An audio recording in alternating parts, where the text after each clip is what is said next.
everyone always says, a hard act to follow. The other thing is there's so much to say about Henry and so much we don't know. Going up? Can't hear you. Just look at the volume here. I'll hold it very close. How's that? Much better. Okay. And as I said, there's a lot to be known, and there's a lot we don't know. One of the biggest disappointments we have in the Phi archives at Mayo is that we have very little about Dr. Plummer in the archives. Only a few boxes of his papers.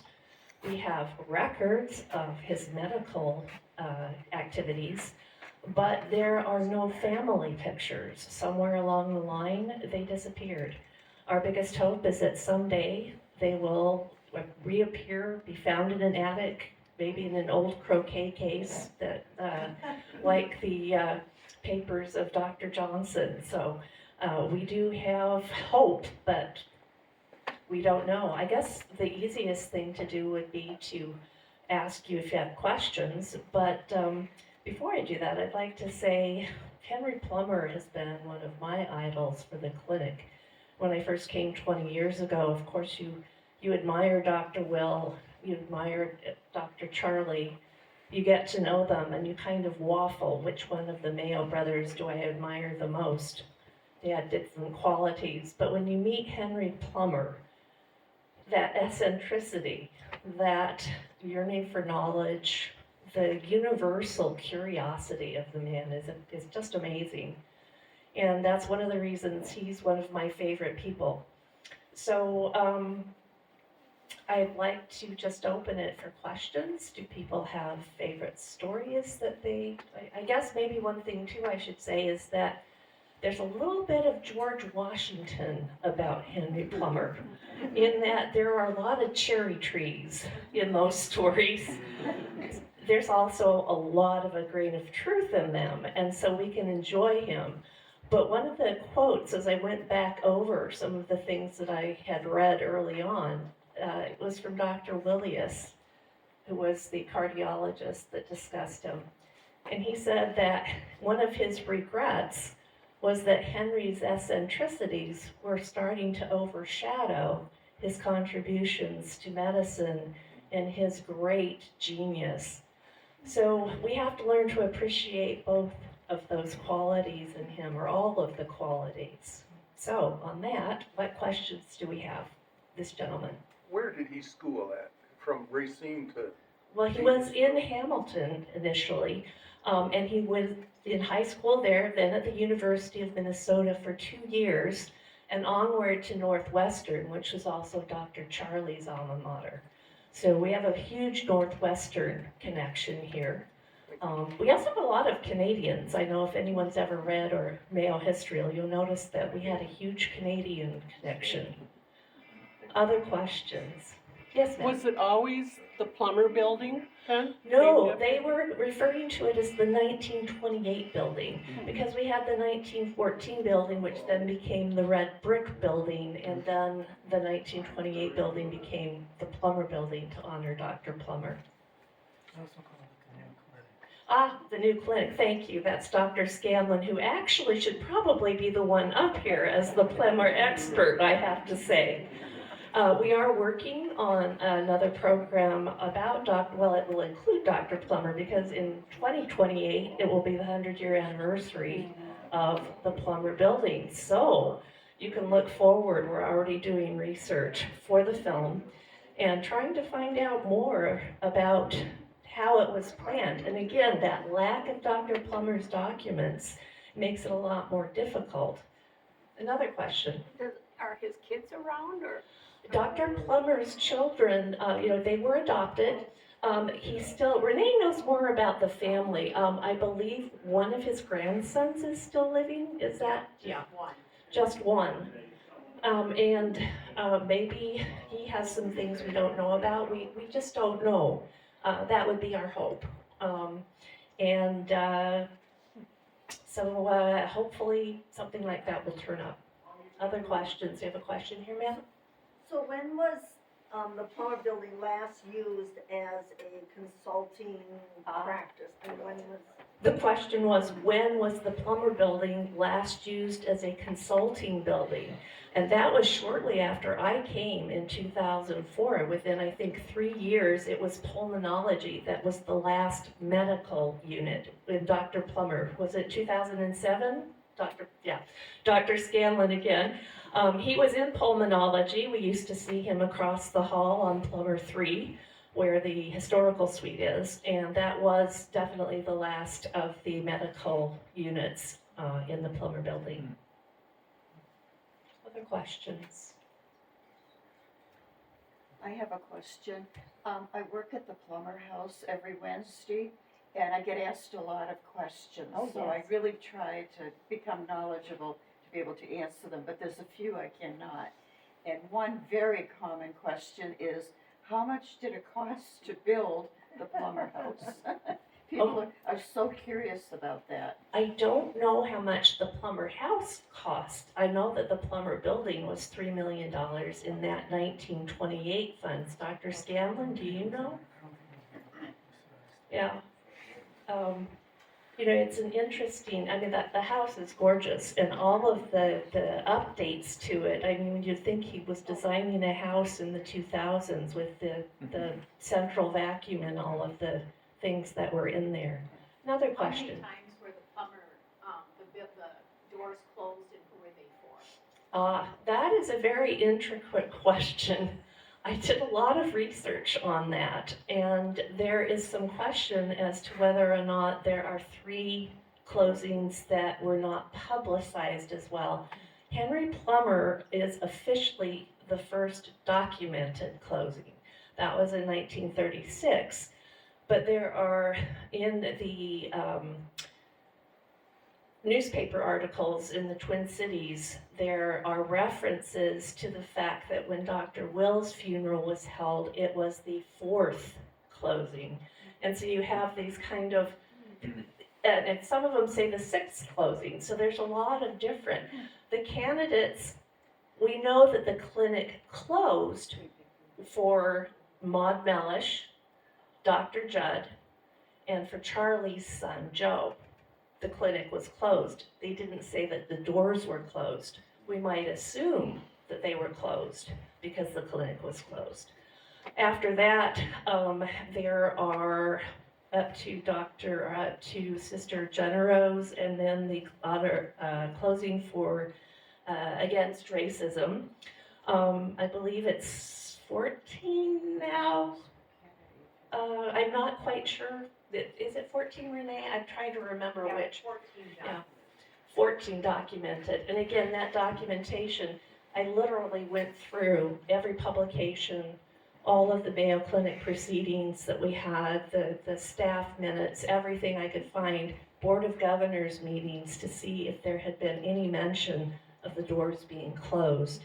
And again, the only thing I could find was that the clinic was closed for 3 of those people before Dr. Plummer, but his is the first documentation. What was the most recent? The most recent was being closed symbolically to close the door on racism and open it again as a new era of cooperation and diversity. Question over here, this lady. And How long was the system used for moving charts from department to department and floor to floor prior to the electronic health record? The electronic health record, I think, was about 6 or 7 years ago. It's kind of hard to remember because they were still using the conveyors in the Mayo building right up until they had to turn them off for the electronic record. They were still using the pneumatic tubes for decades. It was so far ahead of its time. But yes, they finally were closed down after the electronic record came into being, and kind of sad. We have some of the artifacts in the collections, so we can make exhibits with them. They look like your bank pneumatic tubes, actually. So, this lady over here. Hi, I'm a researcher in the archives, and I remember reading about the doors when they were installed at the Plummer building, And, the newspaper article said that the doors were installed and they were gonna be opened and closed every day by electricity. And, it seems as though there was it was a lot more trouble. They burned out the motors. The doors were so heavy that they couldn't do it. Yeah. And actually, I think it's most people think that it's a much better thing to have this honorary door closing because it means quite a bit to everyone in the clinic. I don't know if any of you were there for Sister Genero's. She was the closing before the last one, and they had a piper, or a group of pipers who played, and watching them close, it means a great deal. I think to people in Rochester and people in the clinic. And there was just an item saying that people could appreciate them still when they were opened, as they were, without having them closed. So. Oh yeah, the decoration on them is incredible. When you stand up and you see the detail on them, I'm doing a study of the symbolism, and symbols are so difficult to interpret, so you have to give a broad range. But there are scratched around, it's etched, but they're a little more, they're symbols of science. And some of them are, and medicine, some of them are difficult to recognize, but we think we've got most of them. So I don't know that now, when they are closed ceremonially, are they closed manually, or do they use the motors and things to close? I think they have to close them manually. When I've seen photographs of it, there are gentlemen who are moving them. I don't know if they had repaired the motors or if they use them. Renee's shaking her head too, so. Wait a minute. Very well now. Dr. Scanlon was saying they actually swing fairly easily because they're very well balanced, and that wouldn't surprise me given the people who worked on it. Dr. Plummer, Garfield Schwartz, Mr. Ellerby, all of them incredibly good at what they did. Where were the doors made? They were made in Minneapolis. They were at the, now I can't remember the name. Ornamental flower company. Yes, the Ornamental Flower Company, which you think is, it's the FLOUR. So you kind of think, well, what did they have to do with it? But they did cast a lot of the bronze decoration around town. John? What was Dr. Plummer's take on the Caroline? Oh, that's one of those stories, and we've been finding, actually, Tom Williams and I have been looking into this. A lot of the stories said that he was not happy about the Carillon being put on top of his building. We're finding evidence that it was more a concern with the fact that the project was so far along. They had to modify things to accommodate the weight of the Carillon. But there doesn't seem to be any real indication that he was opposed to the Carillon. I think he actually, probably as most people do, came to recognize that the building is much better with the Carillon tower on top. Before it would have just been a flat, crenellated roof. It kind of looks truncated. It's much more elegant the way it turned out. Also very interesting, the doors were not originally part of the plan for the building. This is something that Tom has found out. There was just a small entrance and people were going to be routed around to a different entrance. And at some point, not yet discovered, the plan for these large, Gothic, Romanesque, cathedral-like doors came into being. And we don't yet know how that happened, but it was not, I believe the word was fortress-looking, fortress-like, instead of that welcoming, beautiful door. So that's another point. We're always looking for these new things. I want to point out that the doors are actually not part of the building. The connecting link is a separate building that was attached, a three-story building that's attached to the north side of the Plummer building. If you look at it, the Plummer building is here, and there's a three-story addition that connects it to now the Siemens, or was connecting it to the 14 So I'll repeat that. Dr. Scanlon is pointing out very, very nicely that the bronze doors are not actually part of the Plummer building, nor were they part of the 1914 building. They were part of a 3-story building that connected the two buildings together. And for a while, they were thinking of the 1928 building as an annex to the 1914 building. It kind of grew, but it evolved, just like the doors were not originally planned to be there. The building evolved as they discussed it. More questions? Oh, yes. Where is he buried? He's in Oakwood Cemetery. He has it's almost like a bench that you can go and sit. It's very contemplative. Used to sweep it up. Oh, we have a lady who used to take care of it? and sweep it Well, up? when my grandparents are up near there, and I take a little whisk broom when we'd be up there and brush it off. Oh, that's very sweet. She said her grandparents were buried near there, and she would take a little whisk broom to clean Henry's bench for him. From the back. Is there any sense when Dr. Plummer designed this integrated medical system of how many patients there were and what the conversion process was? Because I just see this collecting of data and organizing it taking a bit of effort. So I'm just curious. That's a really good question. I'm not sure that I can answer how many people were there when they knew that the 1914 building had to be built. Because, this is so ironic, because people had to walk between so many different buildings and they needed to be under one roof. Well, but that was one of the main purposes. And even, as they said in the film, they knew they were going to have to start planning, even in I believe it was 1924 and 1925, when they literally were starting to plan for the 1928 building. It's funny because they always say Mayo Clinic is responsible for the integrated group practice, and it was because that's what they were doing. But by doing the plan for the building the way he did, Dr. Plummer sort of, I don't know, put it into stone, if you will. It reflected what they were doing and what they needed when the building was built. And of course, you have to give credit to the Ellerbys and Garfield Schwartz. I mean, Dr. Plummer could do a lot of things, but he was also planning or practicing medicine, yet patients. And he worked as a team. I don't think he was an egomaniac. No one says that he was.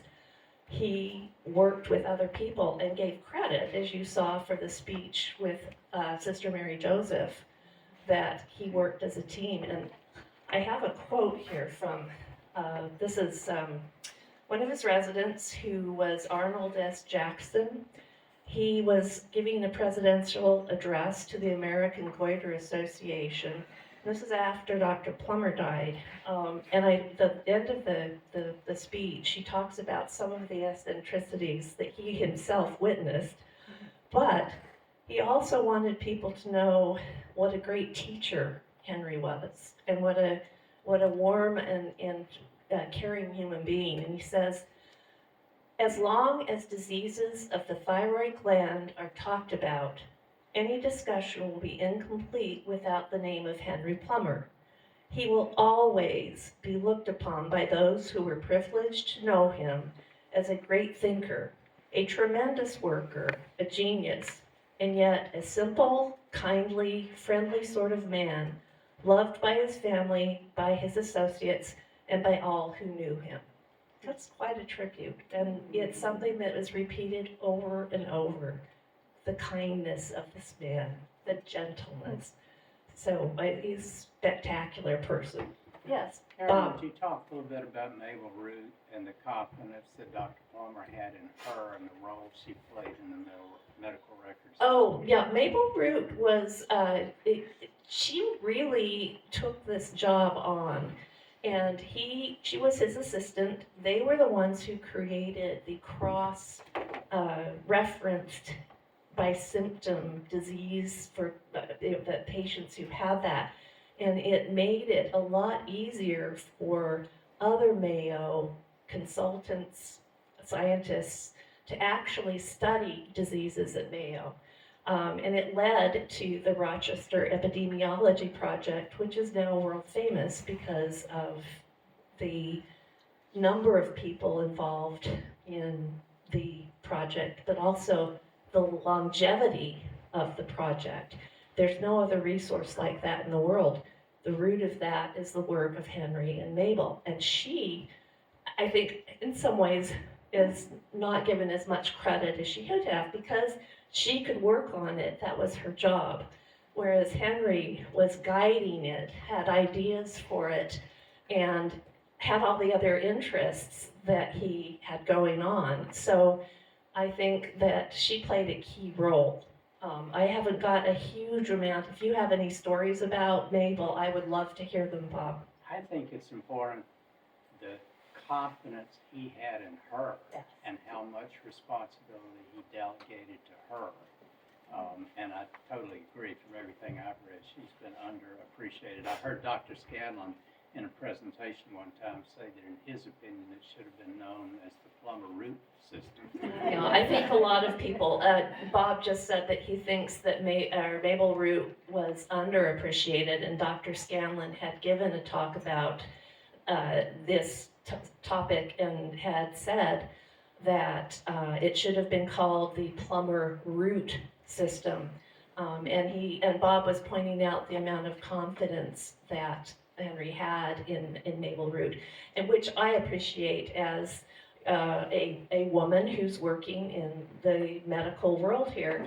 Dr. Plummer, Dr. Will, Dr. Charlie all had an uncanny ability to recognize talent. Didn't matter who it was. Lots of women were pointed out. Dr. Will would find someone and say, I think you should be educated so that we can have a social service division. Send her back east. We had an artist who Dr. Will said, we need someone to make wax models in the art department, and had someone train her. So it's that kind of vision, not just the medical vision, but the ability to recognize people and put them in the right job that made, I think, a lot of the Mayo, not just Will and Charlie. Here's another Dr. Plummer. Did you know that he was the one who hired Dr. Boothby of the BLB mask and brought him back to Mayo from Boston?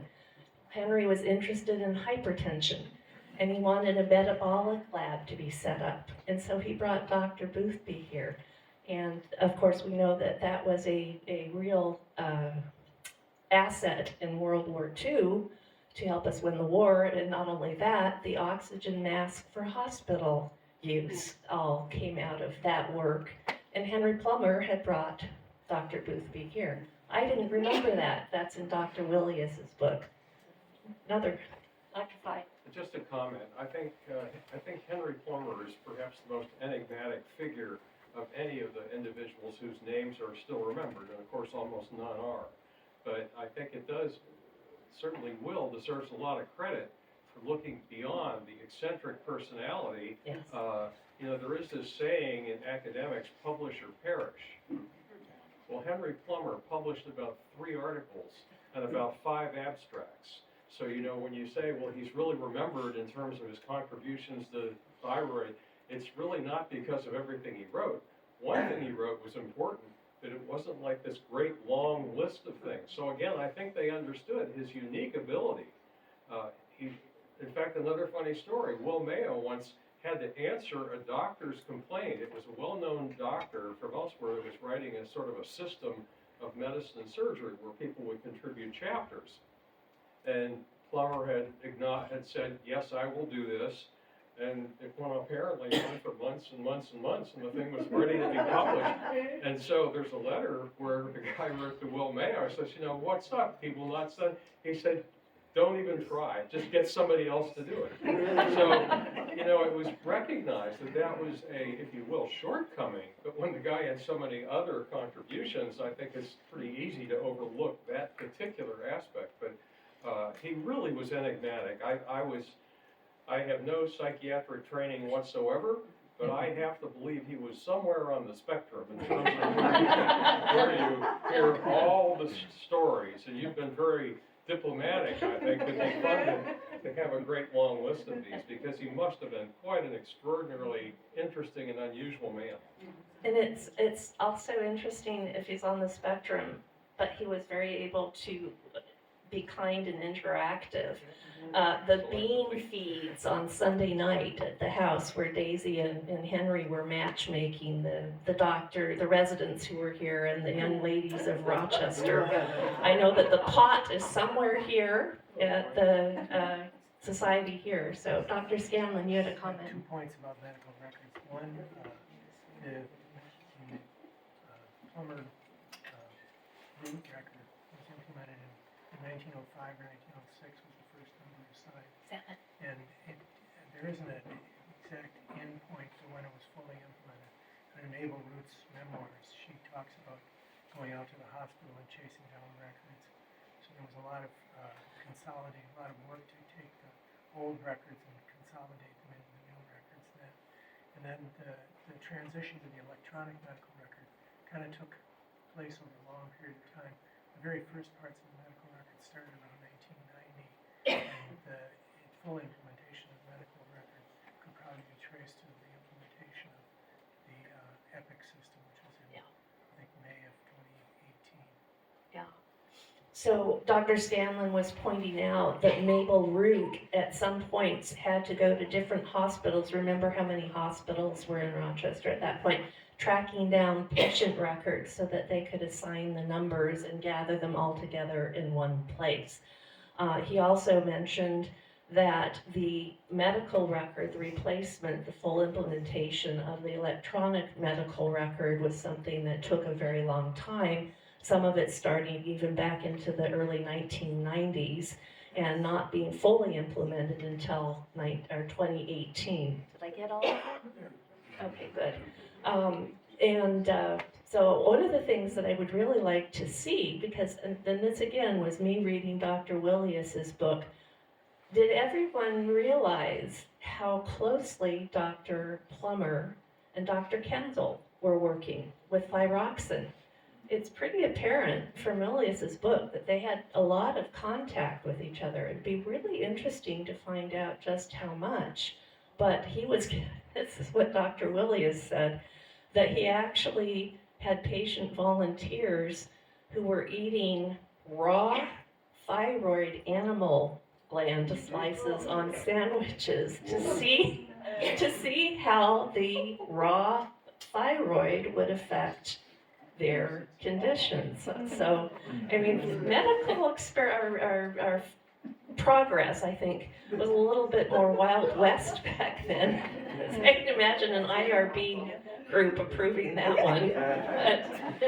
But I think there's a lot, I mean, because Kendall and Hench, and I think that thyroxine is a little overshadowed by cortisone. There was a lot going on between 1914, when Kendall discovered and patented thyroxine and then gave it to the University of Minnesota for $1. And, between 1914 and when the whole cortisone story was starting in the mid-20s, at least at Mayo, there's a lot of other things going on, and thyroxine was pretty important. I think that all the endocrinologists are always talking about that. So. Wasn't that one of the vignettes in the movie, the young lady, and talked about thyroxine? Yeah, the thyroxine, yeah. But, it's always, I think, when you talk about Kendall, anything he's involved with, it's always overshadowed, of course, by the Nobel Prize, which, of course, is a pretty large shadow. So, other questions from anyone? Well, I'm glad I had some assistants here because in the crowd. And Renee in the back being very tactful. Dr. Fye, Dr. Scanlon, Bob, everyone here. One more question? Was there a greenhouse, did he have a greenhouse at his Plummer house too? Yes. People are nodding. I'm not sure. So was there an interest in botany as well? Oh yes, he designed his own gardens. He was very interested. If you think about it, it's a Renaissance man's interest in many, many things. And if he was interested in something, he found out about it, he studied it. I think some of the things he then took further, and gardening was one of them. He was very interested in that and setting out his formal gardens. There's, I guess I can, unless there are there more questions? Oh, one more for I Bob. just have one side comment, kind of a family trivia thing. As a result of a visitor who came into the historical suite several months ago and I got to meet and talk to, his wife is the daughter of Dr. Willius and his wife. Dr. Willius's wife was a sister of William Plummer. I mean, a sister of William Plummer's wife. So there was a family connection with Dr. Plummer's younger brother, William, and Fred Willius, who wrote the definitive biography for Dr. Plummer. I did not know that. There were a lot of those connections around here. So, it's a small town. One last comment from Tom Ellerby. I think this isn't a way to close, unless any other, well, one more? No, okay.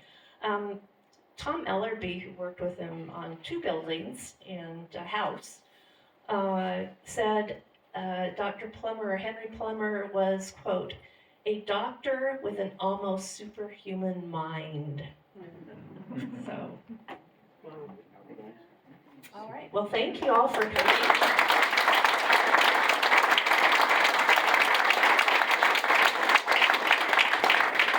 And drive safely home and enjoy the, hopefully, the warmer weather we are supposed to be getting.